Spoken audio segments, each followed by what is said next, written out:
Guys, nanapunta karon sa to ang kuan guys, beehive na gamay. Mag-inspection ni karon guys. Dingaw kayo sila sa pollen guys na kuan ilang gi pangdala. Kani dinhi guys, murag hilom lagi ni kayo guys. Mga hilom man ni katulo. Ano man ang mga tao ani guys. Ano man guys.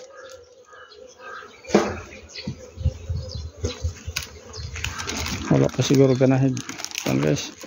Wala pa siguro kauli. So inspection time guys with Bobby Bobs, the beekeepers of Valencia.